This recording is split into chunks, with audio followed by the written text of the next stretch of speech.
very good evening to all our fellow ghostlings out there. My name is Joe, and I'm joined by my ghostie with the hostie. Or is it hostie with the ghostie? One of those. Joe Kim Den. My brother. Long time no see. How you doing, man? What are you talking about? Ayo, okay. A long time no see to the people online lah. It felt like it has been quite some time since we record the last episode. It felt like it lah, huh? It felt like it, yeah. I think it's been about a month now. It's because somebody has been going around. So Joe, how are you? All right. After I'm doing very, very well. As some of the Lights Out family know, I have been traveling to Bali as well as Kuching, Sarawak to come and visit my Kimi boy, my sayang. So I am finally. Don't make that face. Don't make that face. You didn't make that face when I was there, right? So I've been home for about I think it's more than a week now. Actually, no, exactly a week. Exactly. Yeah, this is exactly a week. Exactly 1 week, right? So I feel all traveled out, man. I traveled for about 2 weeks. So I spent about 4 or 5 days in Bali, and the rest, as you know, in Kuching or Sarawak, just going around with you and Shaz.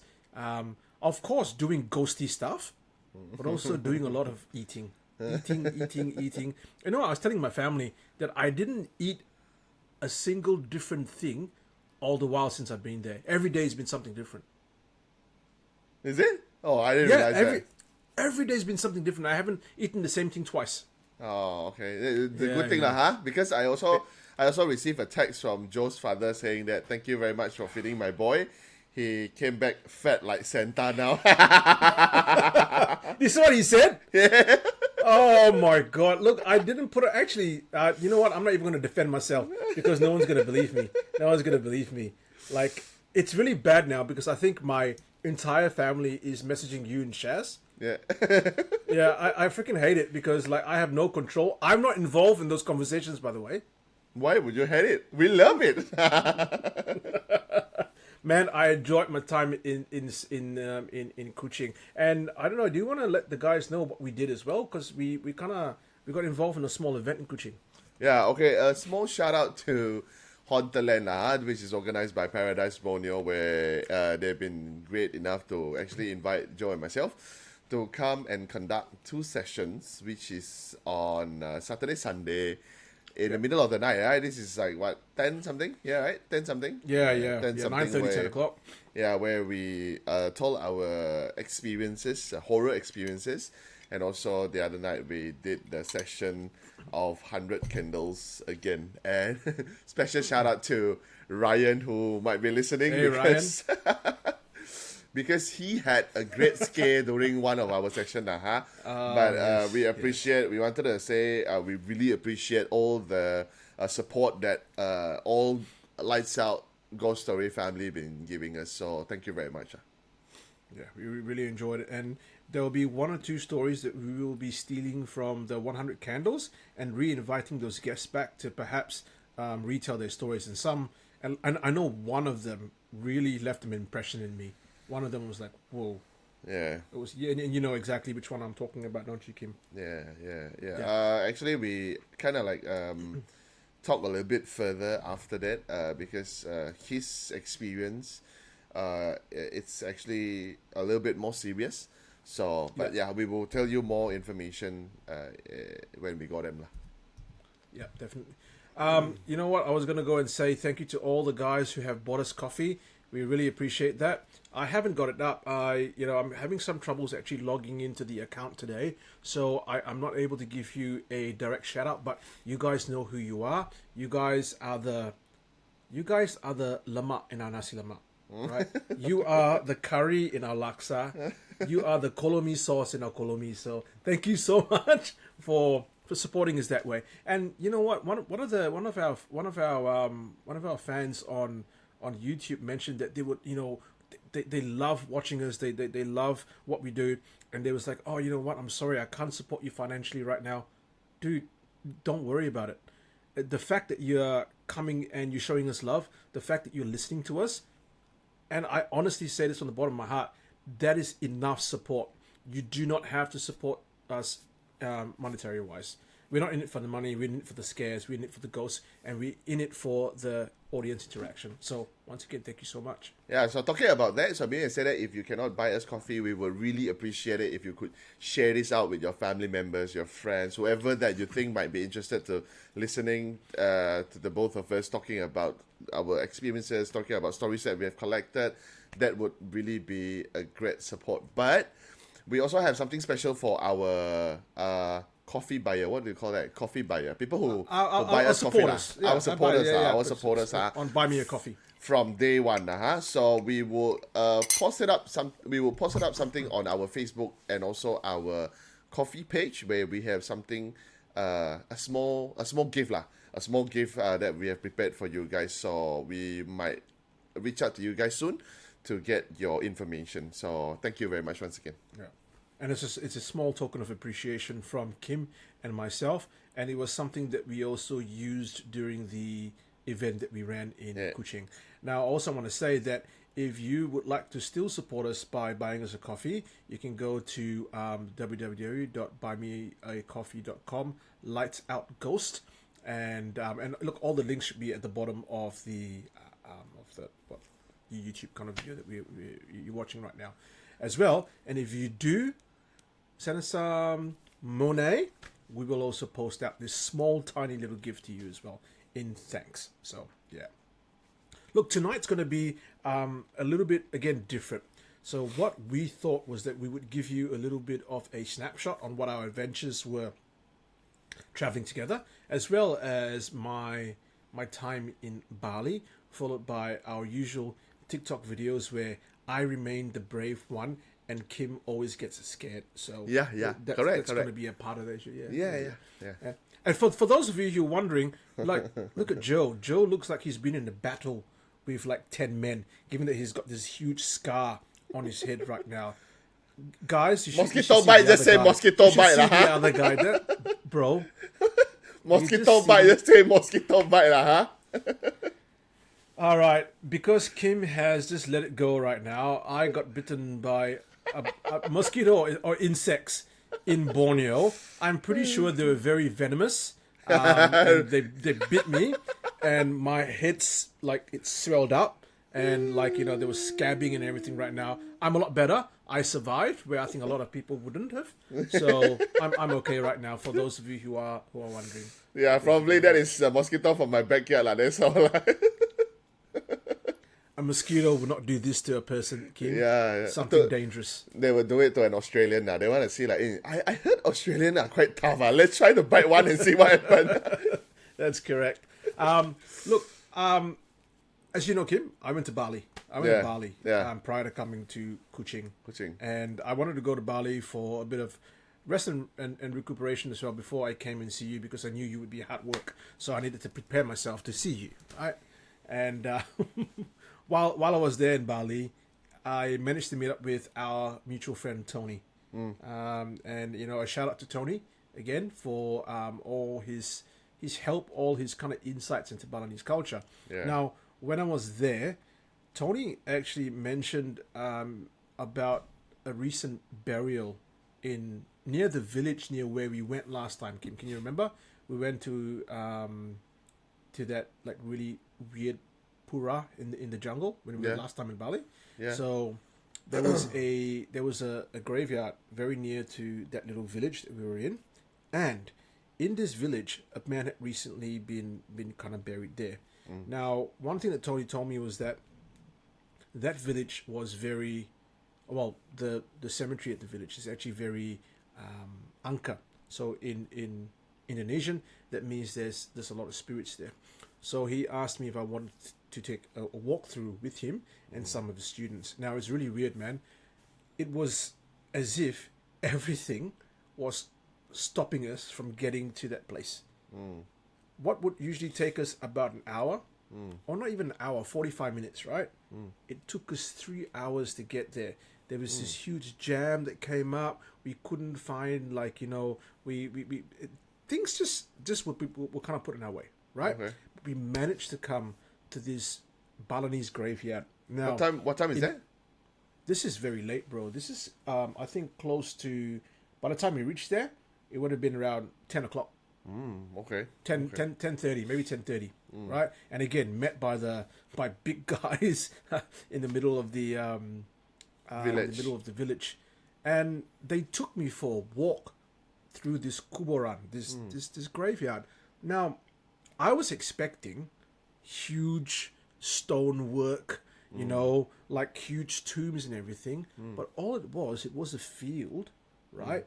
And there were small mounds here and there, and then there were little kind of like small monuments there. If I was walking through there at night, I would think it's just like a padang. I always think it was a field, but it was a place where the villagers buried their dead. Okay. Now, when we were going there, Tony started acting very strange, right? As we were walking, he kept stopping, looking behind us, stopping, looking to the right of us, right? And what I got to know a little bit later on was that when we were there were a lot of spirits. Now, what made me very uncomfortable, and I'm so grateful that he told it to me this after. He goes, you know what? Today's just very strange, right? We came there without the offerings. We didn't do any offerings today. We usually would do offerings. There's a newly buried person in that graveyard, and so usually the villagers would come and do the offerings for us, but because all the offerings had been given for that person, we didn't have offerings for ourselves. And he says, you know what, because of that, I had to ask for permission for all of us to go in there and to enter into that space. And apparently, right, get this, the guardian said, yeah, okay, no problems, you can come in, but come in at your own risk. Come lah, it's like come. But whatever happened, I don't dare to say that. You come. It's not come my lah, problem. Not my problem. You trip. Don't come and sue me later. Or you see that bad man, he come and rape you. Don't. Not my fault. Not my fault. Yeah. And that's what the guardian said to him. Right. Okay. Thank God he didn't tell me that before I walked through. Right. So he says when the guardian says that, it means that the appropriate rituals hasn't been made, and that there's always the possibility of danger. Now, he said they were starting to crowd us a little bit. We were walking there. We walked in this middle of the kuboran. Like, I don't know what's happening again. Like, I don't know how the Balinese people do their rituals, right? Yeah. And we're just staying there in the dark for a little while. Now, believe it or not, right, I heard a growl. Okay. I heard a growl that was coming from somewhere to my right. Now, as you know, Kim, I'm quite skeptical. My left, sorry. I'm quite skeptical about these things, right? And initially, I had thought it was maybe a sound of someone revving their motorbikes a little bit further down in the village, but it was a very low, guttural growl that actually seemed to be coming from nearby and nowhere far away. Of a beast or of a human? Of a beast, man, like a growl. Okay. Like okay. Let me just. Can you imagine? Like for you have cats, right, bro? Yeah. Yeah. You know when a cat's purr. Okay, and then when a cat growls. When they do this low moaning sound, like when they're warning you, don't go near me, right? Okay. Cross that together. That's what it sounded like. It was like a purr and a growl at the same time. Okay. It wasn't menacing, but it wasn't comfortable. Okay. When you scratch a cat, they're like, oh yeah, scratch me some more. This has had like it's almost like I felt like, hey, I'm here. But the thing is, when you hear that, anybody else give like a reaction of something, they heard something? At that point in time, I looked around me, no one's doing anything. Everyone was their heads down and they were praying. Because at that time I had to switch the lights off. Because the guy who was giving some of the small little minor offerings says, the lights have to come off now. Because that's when the spirits come, right? Yeah. So the lights went off for about maybe, I can't even remember, 5 or 10 minutes, and I heard that sound. I heard the sound quite a few times actually. And then everything got switched back on, and there was a tree, a bunch of like a bunch of bushes and trees on the left hand side. Now Tony had previously told us a story about that particular area. He had gone there with a bunch of the villagers as well and doing some rituals, right? I think they were trying to get a spirit to pass on, or there was a possession that they needed to kind of like help, like an exorcism, right? Okay. Tony apparently, she says, when I'm the spiritual practitioner there, I don't get possessed. I don't get possessed. This doesn't happen to me. But apparently, he got possessed for a little while, and right, this something grabbed a hold of his leg and was pulling him towards that bunch of trees. Now he says 3 or 4 villages, and I'm ad-libbing here, right? 3 or 4 villages were pulling him, and his leg was out, and something was dragging him. The villagers couldn't pull him. Now Tony's not a large man; he's a normal-sized guy, right? 3 or 4 villagers were pulling him. His legs out. This thing's pulling him. Eventually, he managed to do something, and it stopped. And then Tony was going, "Oh yeah, that's the tree over there," right? Funnily enough, as well, there was some offerings right at the bottom of that area. Okay. Another Balinese man and Tony were looking there, and they say, "There's a light coming from inside the trees." And that light will go on and off, and it's almost like an incense light. But it says there's no incense in there, but there's a light inside the tree. Oh, Now I'm getting fucking freaked out by this point. I'm going like, okay, it's now around 11 o'clock, 11:30. I want to go home. I want to have a shower. I want to go and be ready for my nasi parang the next day. Okay. Okay. So fortunately, we walk all the way back, and then there was a little bit of a meeting at the edge of the graveyard, and then Tony was giving a few stories of what was happening there. And what I'm going to do, Kim, and I don't know if our fan base is interested, but I can post a video, a 360 video of that walkthrough. Now, I think for people who don't know us and who are not interested in this, it's going to be boring as batshit because it's just me walking. But because it's quite dark and there are people who in our audience, they can sense and see things. I would be very interested if they could actually sense or see anything following us, whether they hear anything or whether they actually see anything physically on the video that I have not been able to capture with my own eyes. Okay, so I will post that.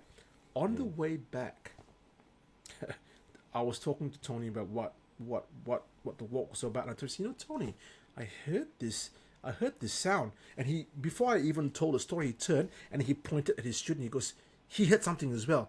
He says, tell him. He heard a growl, bro. His student heard a growl, same as I did, and he said that without me prompting him whatsoever. Okay, and that growl again was like a combination of a purr and a low growl and a low moan. And what Tony was saying was that the spirit of the man who had been buried there was quite restless and was lingering around, and that the area as well has a lot of spirits there. He says normally we would sit down and go into meditation, but because he said, and he didn't use his words, but the way I got it was dangerous that night. We couldn't stay there very long. We had to leave.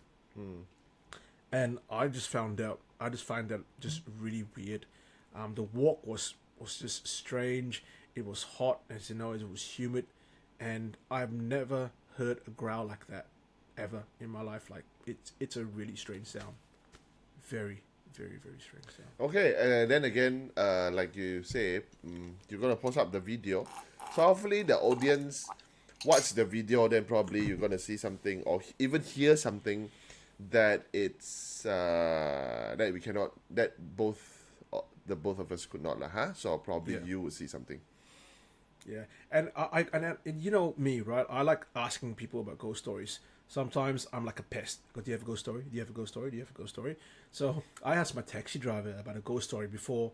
I think it was, I can't remember if it was when I first landed in Bali or when I was about to leave Bali, right?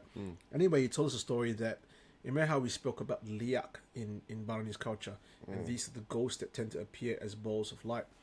So he said, right, he and his friend was walking through the village at night, right?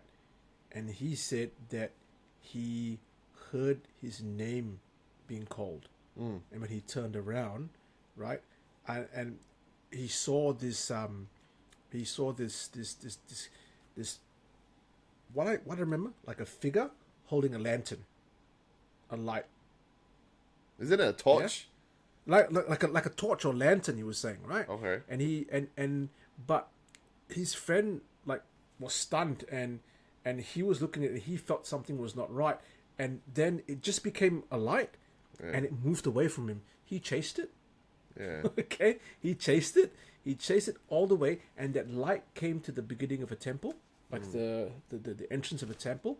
He says he chased it there, and when he saw a light, he knew it wasn't something normal. He says as he caught up to it, the light just stood there and just exploded. It exploded into million points of light, and then it just kind of like slowly dissipated. And then he said he ran after that. What I want to say is that things like this still happen in Bali. People still see these lights. They see these entities moving through Bali. Even though this happened a long time ago, he was saying people still see this in their villages. This is not something that just, of course, if you go to Denpasar, if you go to Kuta, where, people are going through nightclubs, the only thing you're going to see is people, alcohol, and drunkenness. But if you go into the more rural parts of Bali, these things are still alive. Their culture is still alive. I mean, the last time we've been there together, we have heard a lot of stories. Especially locals would tell us all sort of stories, especially when they know we are into these kind of stories, right? Yeah. So, I guess here the takeaway would be, if you go to Bali and you wanted to listen to these kind of stories, show that you are really a believer. Once they have the sense of feeling that you are a believer, they will start to open up all sorts of stories to you. Yeah. But we also get it because we have felt it in the beginning, whereby when we ask them, they're like, no lah, there's no such thing lah. But when they're like, wait, you do content for paranormal? Wow, all the stories came out, right? I got a story for you. This happened to my grandmother's vet's dog. Yeah, right. So I guess because they are pretty much, I would say a lot of them are still believers, and they just don't want us, the foreigners, to actually disrespect them, to to tell them that whatever you believe, whatever you know about it, it's bullshit lah. There's no such thing. So yeah, that was Bali. Then after that, from Bali, then Joe came to Kuching. Oh yes.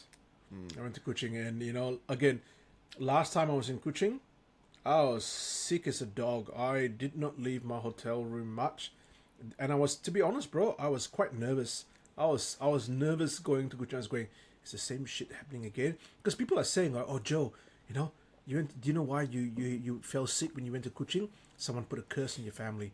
There's an ancestral curse there. Oh, it was the ghost. The ghost was haunting you.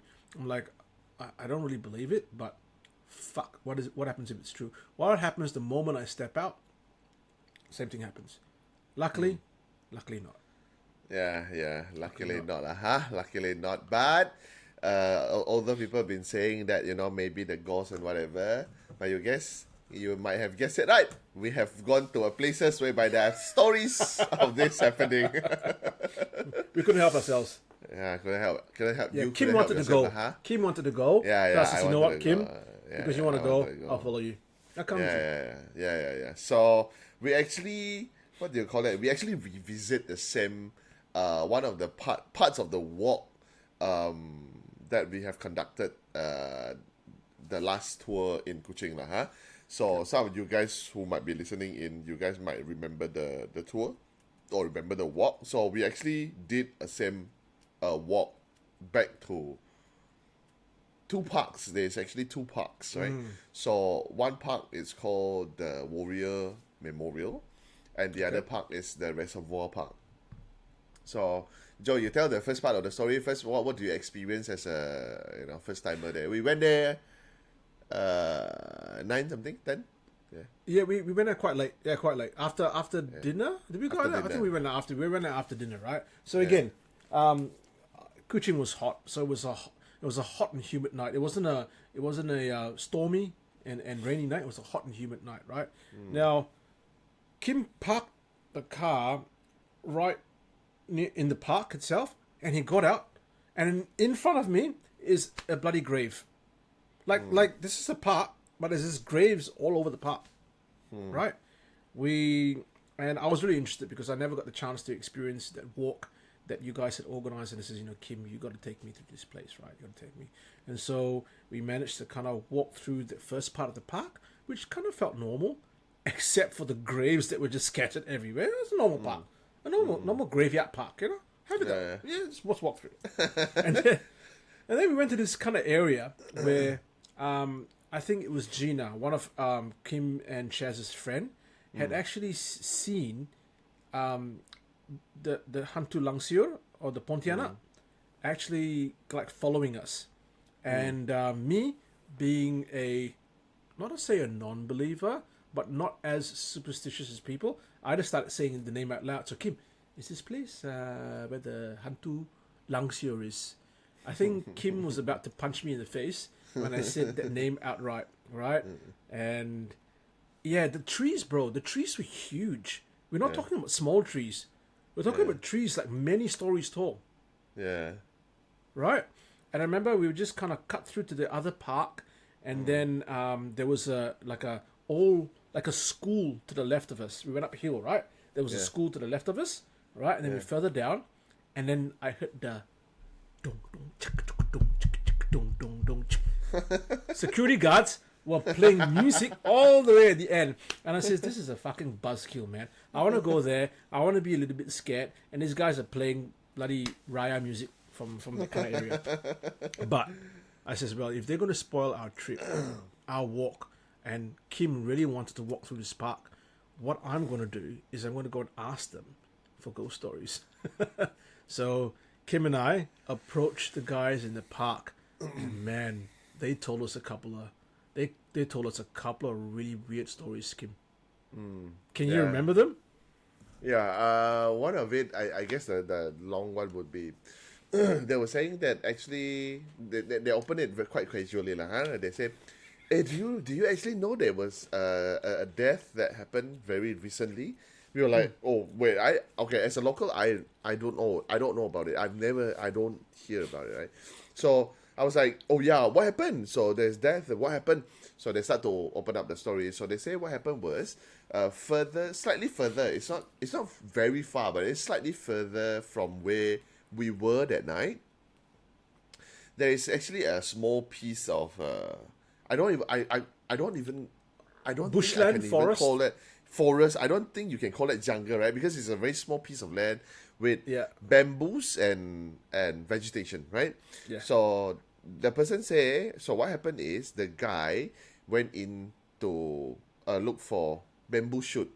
He went in to look for bamboo shoot. So whenever he go in, the wife will wait in the car outside of that piece of area, right?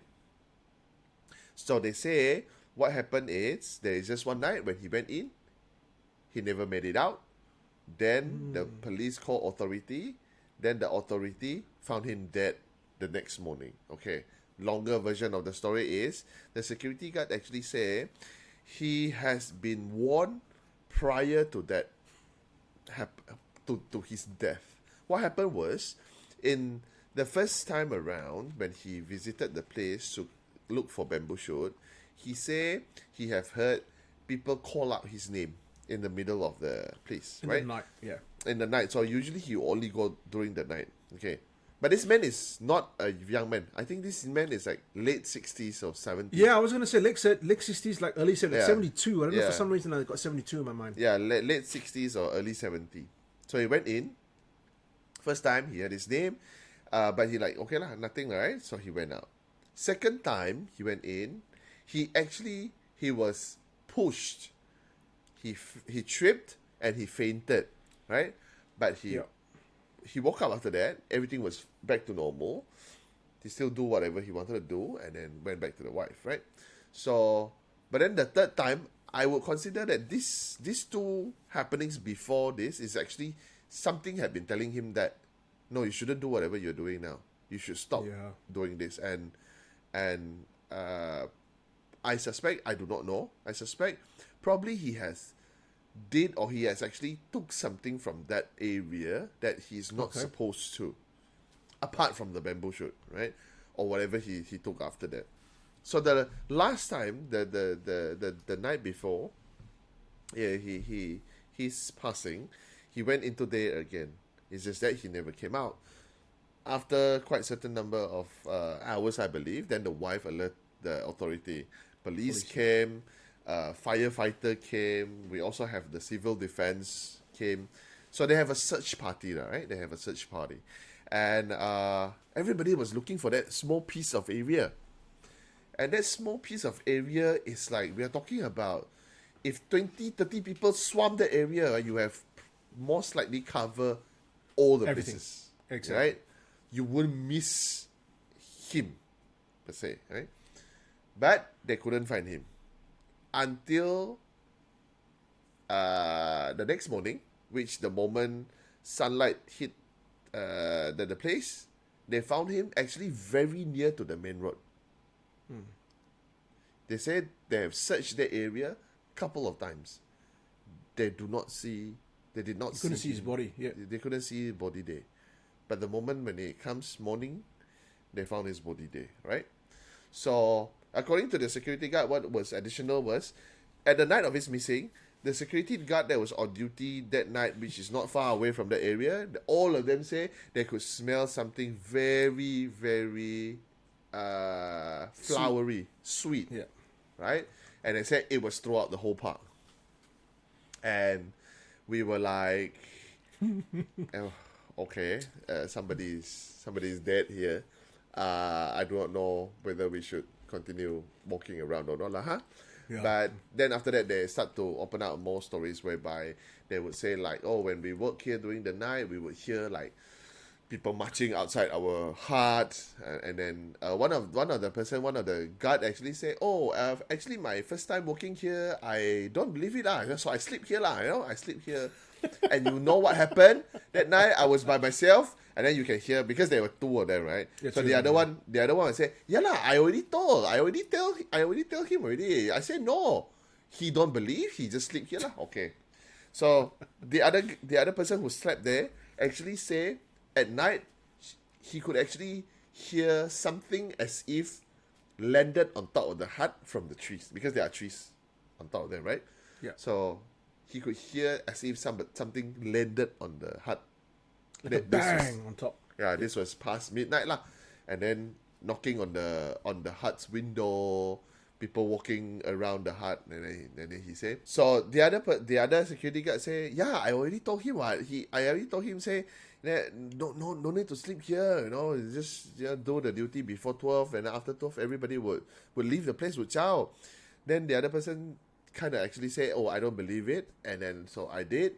And then the first night he slept there, he said he heard something as if jump from on top of them, which is a tree, and landed on the roof of their hut.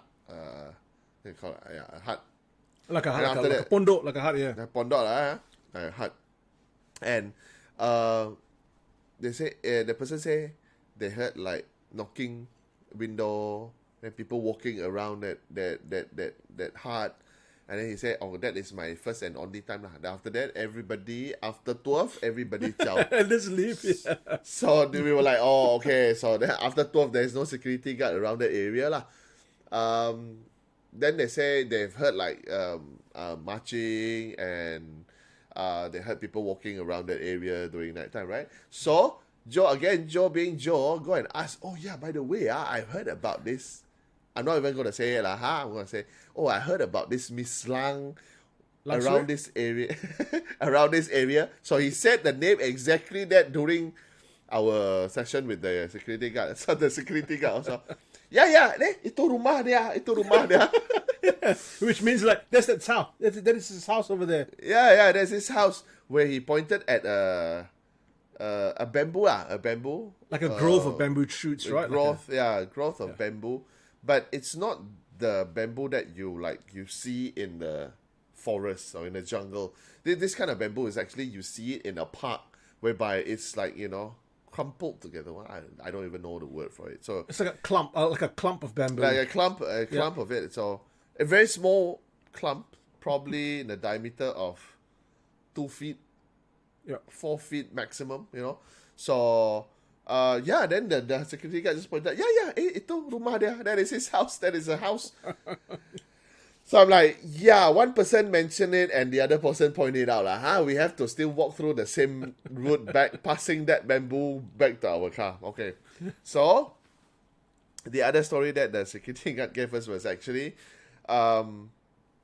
they say, but actually we also have heard stories where this entity, they are actually kind of like a guardian for this park. Why? Is because whenever people will come and steal, like for example, the fish in the pond, because there is a pond there, right? So whenever people will come and try to like steal something, like for example the fish, the thing will appear to them, and you at first they would hear wailing from a distance, and then the thing will come to them, kind of like scare them off to don't steal stuff from the park lah. So Jesus.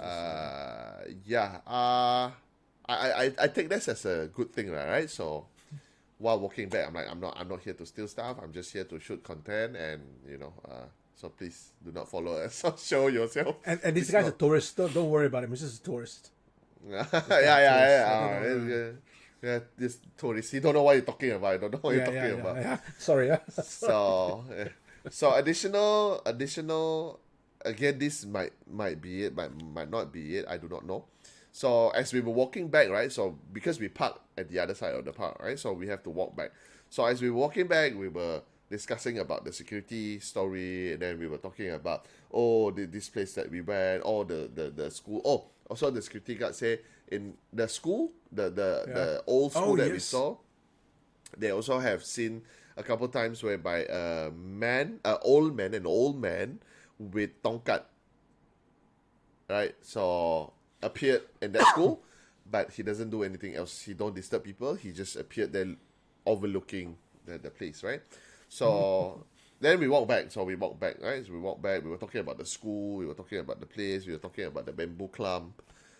So we reached an area whereby we actually have to walk slightly uphill. So this uphill, there is no street lights on this uphill, right?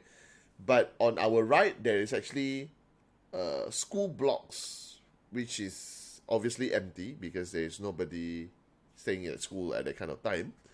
So we were stopping there. That is when we actually kind of like look at the school block, and I think Joe actually said something like, "What happened if there is a person show up in the window, right?" Yeah. So I'm like, probably if let's say there's a person who show up at the window, probably it's just a person, right? Probably it's the school caretaker or something like that, right? That is the moment. Almost immediately, I smell something sweet. But for me, it smelled more like there's this one particular brand of soap that we used when we were a lot younger. But that soap, it's a jasmine flavored soap lah.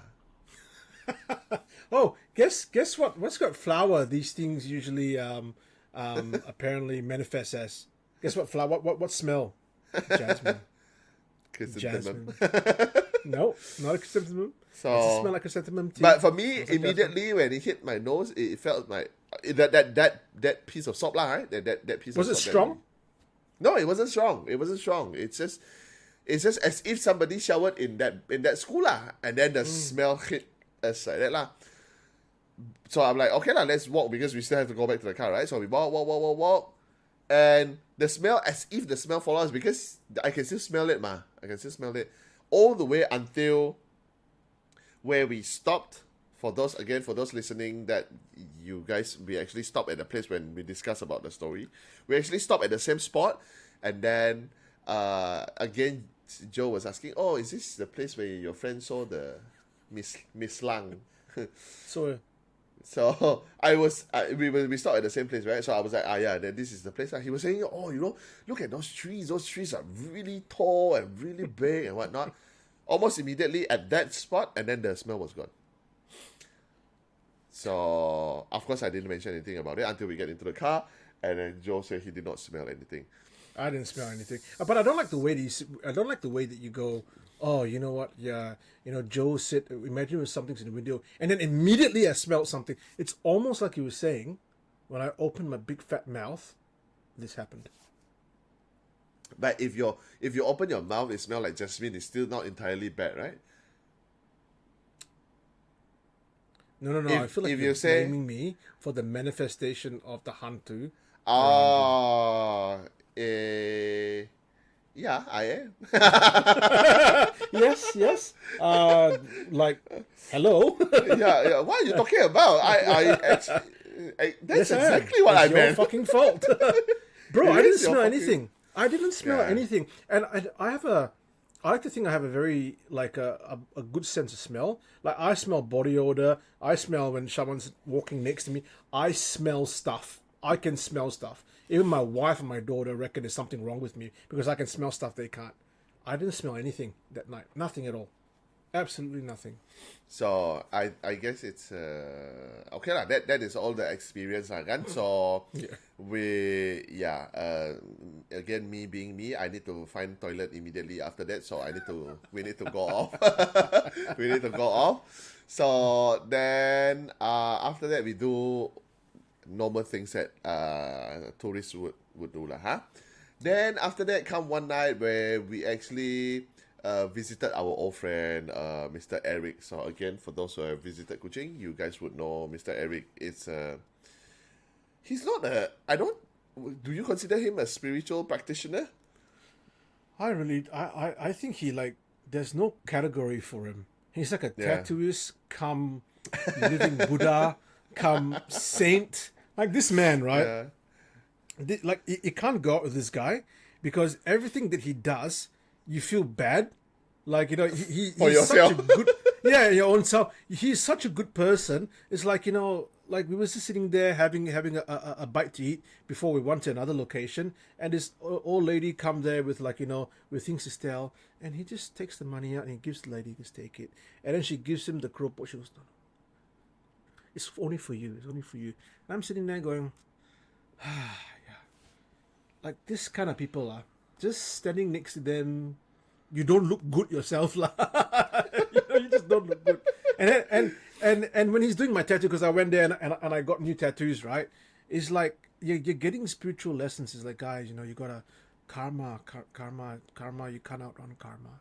You've got to do good things to things, Good, yeah. I says, yeah. You got to do good things to human beings. You got to do good things to spirits as well because they're suffering as well, bro.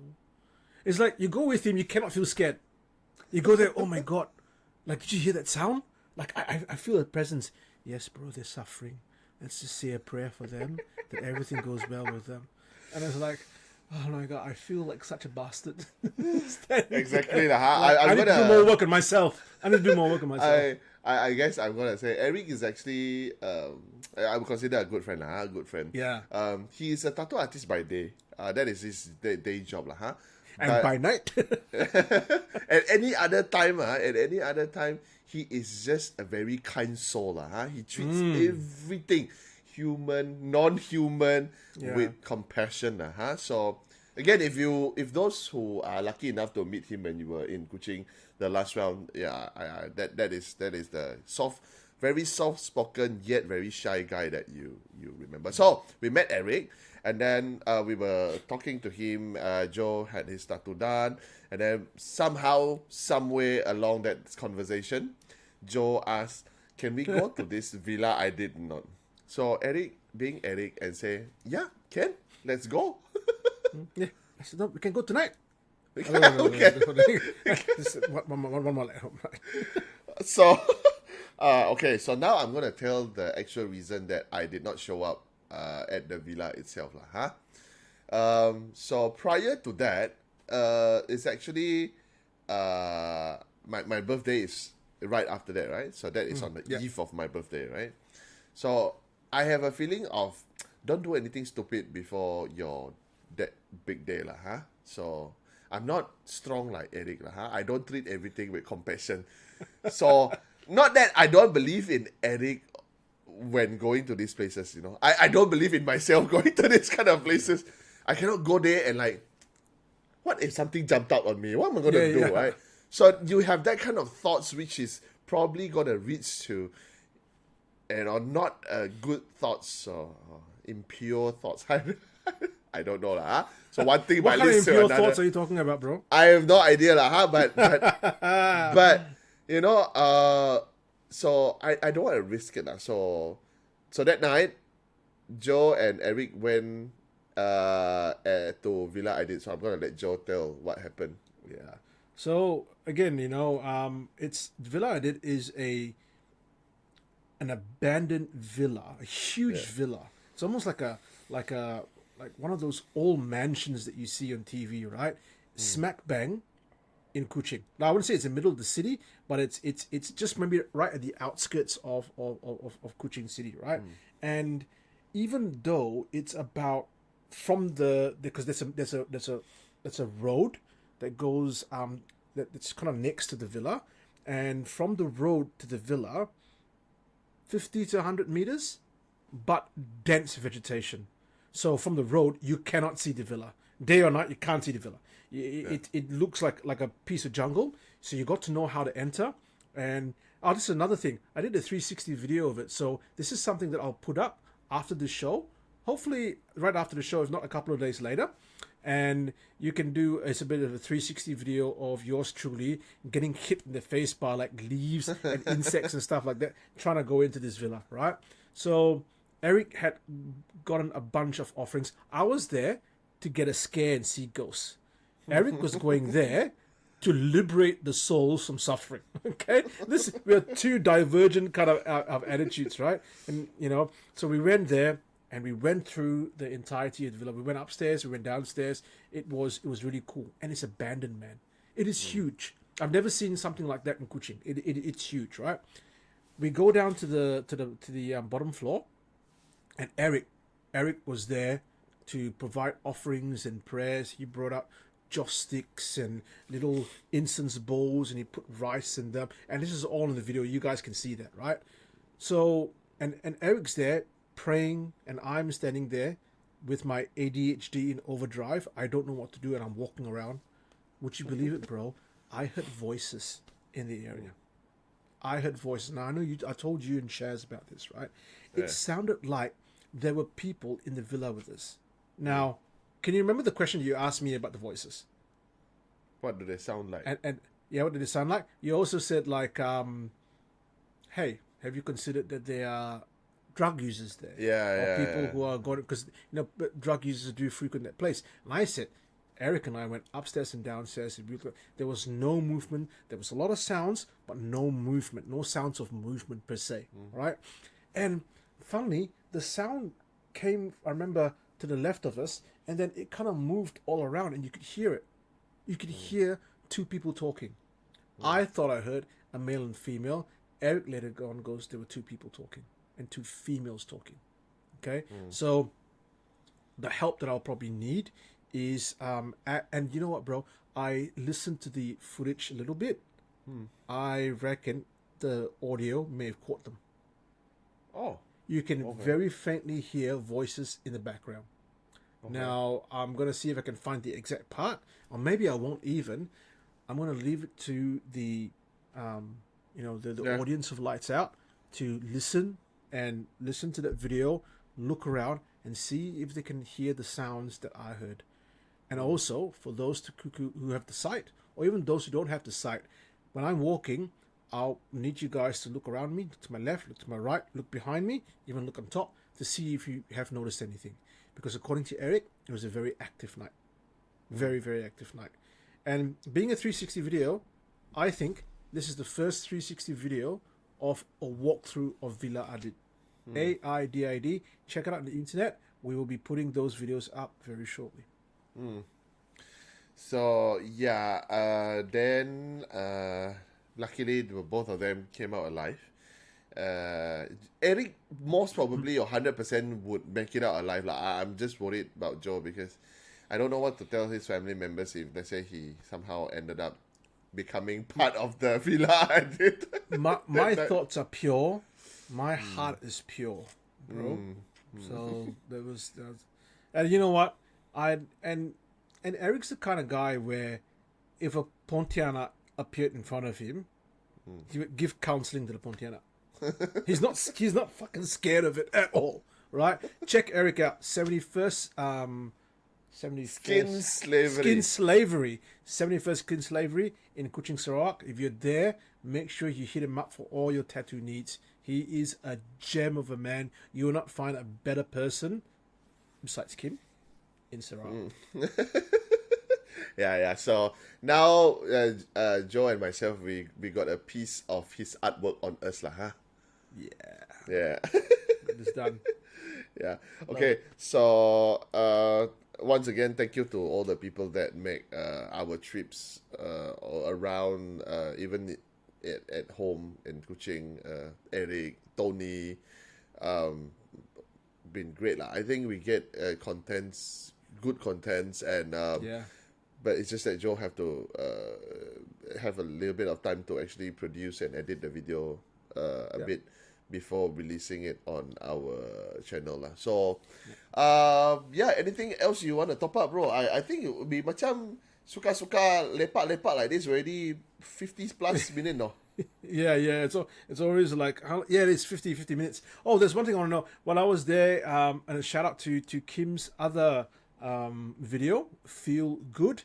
I did a bit of a thing with him, so be sure to check our interview with one another out. It's very different from Lights Out, where it's ghost stories. Feel Good's more about the stuff in life that is like motivational, and would you be right? Motivational stuff. It's just and to put a little bit of positivity in your life, like that's all. I love it. Maybe it doesn't motivate you. Maybe it's just to make you smile when we talk about silly stuff. So yeah. And a look, little bit of positivity, lah. Very much so. So look out. It's going to come out in the next month or so. I reckon, bro, we don't have time for a lot of TikToks. Maybe 1 or 2 videos, and probably that's it for the night. Yes, but before that, do you want to mention about the comment in our last video, which is episode number 9? Oh my god, I almost forgot that. So we got an audience member, Rekarani season 1, episode 9 of Lights Out. She writes, "Hi guys." I'm pretty sure she doesn't sound like that, but I'm going to try to. "Hi guys, listening to all your podcasts, your episodes back to back. On this episode at 59:19, I heard like a child's voice. Not sure if you guys picked it up." And I was like, it's probably nothing. It's probably my daughter, right? Because I got kids, but Kim doesn't. So I played it. We're going to play it for you right now. It happens almost straight away. We want you guys to have a listen and tell us what you hear. Playing now. So much. Man, there would. One more time. Let's go it now again. So much. Man, there would. All right, bro. What? There's clearly something there. There is clearly something there. What did you hear? Okay, I mean the first. Okay lah. So for those who might have missed it, you can go back to our previous episode 9, and it's I think the mark is 59.19 or something. 19, so yeah, you have to go around that area to listen back to the clip. So it sounded like a kid doing, right? Is that what you? Yeah. Is that what you hear? Right. Yeah, okay. that's exactly what I heard. So Joe actually wanted to keep this from me because because he actually heard that clip because he caught the comment first, and then he actually texted. Sorry, he texted Shaz and tell Shaz, you have a listen at this, and don't let him listen. And I want to show him when we will be recording. So, being a boy that I cannot help with, curiosity kills the cat. I went straight to the video and actually listened to it. So, okay, I want to say, honestly, the first time when I actually heard it, it sounded like my chair. It sounded like my chair. Because whenever Can you replicate it? No, of course I cannot because the chair doesn't do sound on my command, ma. It's just that... Put on a bit of weight. Put on a bit of weight, yeah. Okay, yeah. Actually, it's like this chair, if I lean back like this, because that is what I did in that video. So when I moved out, I there is a sound of that chair okay. moving sound lah, right? Yeah, But the thing is, sometimes the chair sound would make the chair would make louder sound. Okay. But okay, the thing is, what freaks me out is the more I listen to that 59.19, the more it sounded like a human being instead A of my freaking chair. kid. It sounds like a kid, bro. Like my daughter was asleep at that time. My daughter doesn't sound like that. My daughter doesn't sound cute and pretty like, hi, Dad. No, she's like, hi, Dad. So that's not my daughter's. That's not my daughter's voice. All right. Also, and I'm in a room. if it sound distant, probably it's something else because we have pets at home, right? Joe has Yeah, cats, yeah. I have cats. But this one sounds like as if somebody is right in the microphone. At the and mic, right in the front of the microphone, right? Bro. Okay. I'm pretty sure it's your microphone. Why is it my microphone? Why is it not You know what? yours? You know what I'm going to do?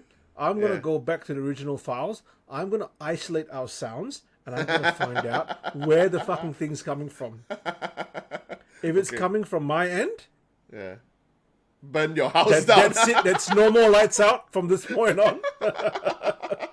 Jesus Christ.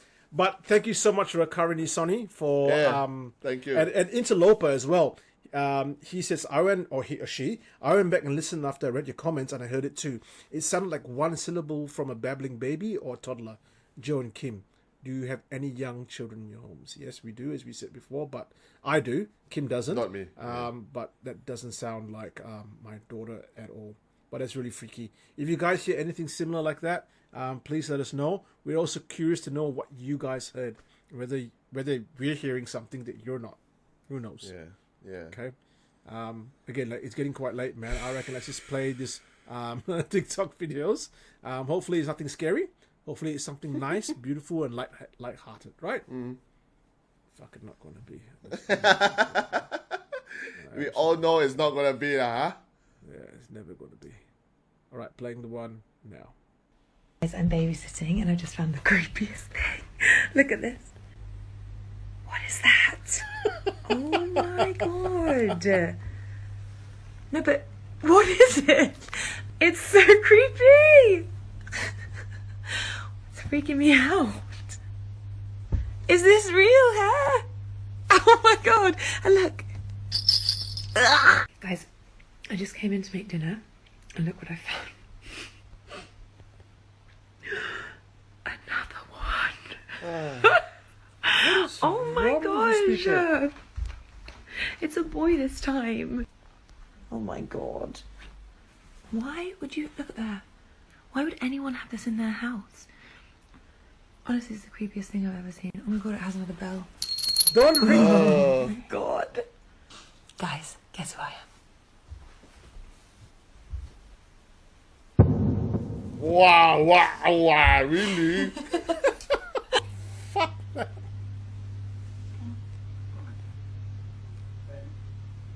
The light started going insane. Let me show you. Okay, wait for it because it was literally just happening a second ago.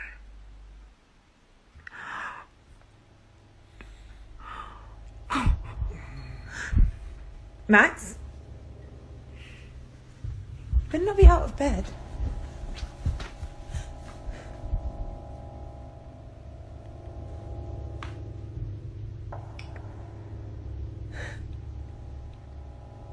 Okay, I think I'm just gonna get him and go because it's really freaking me out. Oh shit! I had a feeling something was going to freaking happen. I had a feeling something was going to happen. The moment the music was going on, something's going to happen.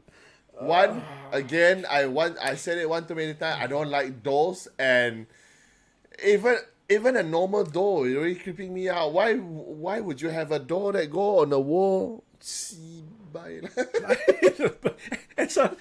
There's a bell. They go, ding. They play with the bell. Why are you playing with the little bell? You don't do this to the bell at all. So, thank you very much to whoever sent that. But you can send videos. Don't send those to my house. I'm literally gonna throw it away. Not that I don't appreciate your gift. It's just I'm gonna throw it away, lah. Is this not that I don't appreciate your gifts, but I don't appreciate your gifts. Fuck you, don't send me dolls. Shit. Look, the next series of videos, like there's like 4 videos, but we'll probably only have time for 1, right? Let's play the first one, and maybe part 2, 3, and 4 we can play the next session. I just hope this is something. That doll that just moved across the. I don't like it. I don't like it at all. I don't like it at all. Why are we playing another video? Because this guy's so handsome. Right. I've shut the door and I've put a plastic box behind it. It is shut and the time is 11 minutes past 4. I'm gonna document this shit. Oh, this one's it's very short. They're very short. The next one's are very short, so we'll watch this one as well. Right. Update. This is part 2. What's the date right now? 12th of May, and it is what time? Bear with me. Just gone past 12. Just past me. Right. Before we went to bed, right? I put my hairbrush on the spare door handle, and we said if it drops. It's been there like 5 minutes. 10 minutes, and we were trying to sleep. And this fucking hairbrush has gone flying off that door handle and it's like gone across the landing. And I'm not being funny, right? But I'm not going out there to go and check. Yeah, we're freaking out right now. I'll take you with part 3. Bro, I'm more inclined to believe this simply because they've not taken the effort to like show anything happening. So it just sounds like there's stuff's happening and they're like filming themselves immediately after it happens. Yeah. So he was saying that the girlfriend hangs something on the doorknob. Like and a then brush and a knob. I think and they said to one another, wouldn't it be funny if it flew off like 10 minutes later? The thing just flew off the doorknob. This is called playing with fire, bro. This is called playing with fire. Are we still going to continue with the two more parts or? Yeah. They're very short videos. They're very short. Okay. Oh, this one's 1 minute. Okay, update 3. The blind is now swinging. Do you want to come with me to investigate? Not really, I'm washing Let's go find out. It's cold outside. That Yeah, last one was really loud. Which are the light on, Jesus. it is eerie out here. Oh, Jesus, that is a creepy staircase. No, that last one that we jumped, I swear to God. the door's still shut. It's still fucking freezing here. There's blind. So I stood outside. Down there. And this blind was like... Excuse the mess in this room, it is a jump room. Oh yeah, right. Next video will give you context as to what is going on because it's been a mad couple of weeks. Part 4. Yeah, part 4. If we see any more spooky shit, we'll let you know. And I think this is the last video, part 4. Or maybe later on.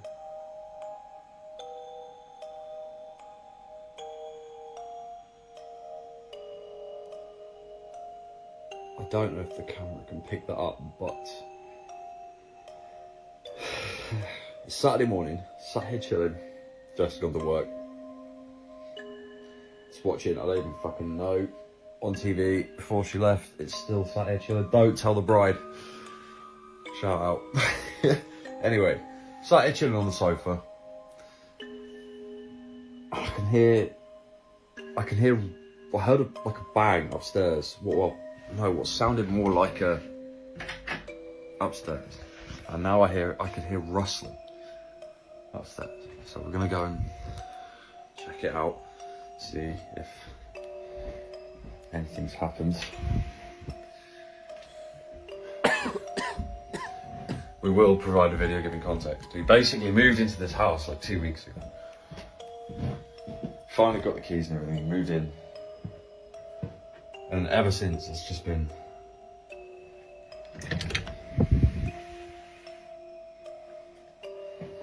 Everything seems to be, apart from the blind has moved up, the bottom. That might be what I heard. It's fine. We can leave it. I don't know why, Nothing- but probably it's after the last video, but I'm waiting for something to jump up. But thank you very much for that kind of video. Yeah. I appreciate it to wrap up our night. That is a better video to wrap up It's the gentle. evening. It's gentle. Not the thing that's running across the floor. Yeah, not the doll. Ling, ling, ling. No.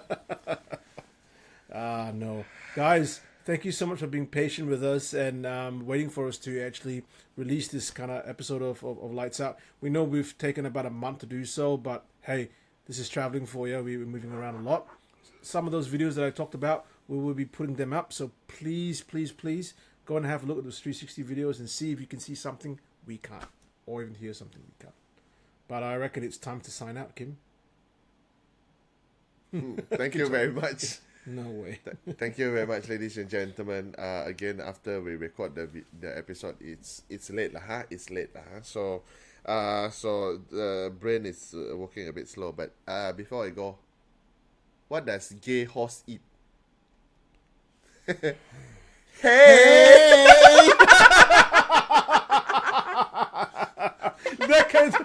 That was synchronization, bro. That was synchronization. Oh, fucking hell. Oh, that is oh my god. That has been the gayest joke you've done. And I love it. I absolutely love it. I'll pay that one. It just doesn't. But you know what?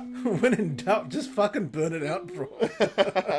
All right, thank you very much, ladies and gentlemen, Thanks, guys. for watching the whole episode once again. I'm Kim from Kuching, Sarawak. I'm going to add in for that sign out every time now, huh? Signing out with Seen or Unseen. Remember, when the lights out, they are there with you. Thank you very much. Bye-bye. And I'm Joe? your Joe. And I'm your Joe. I'm your boy Joe.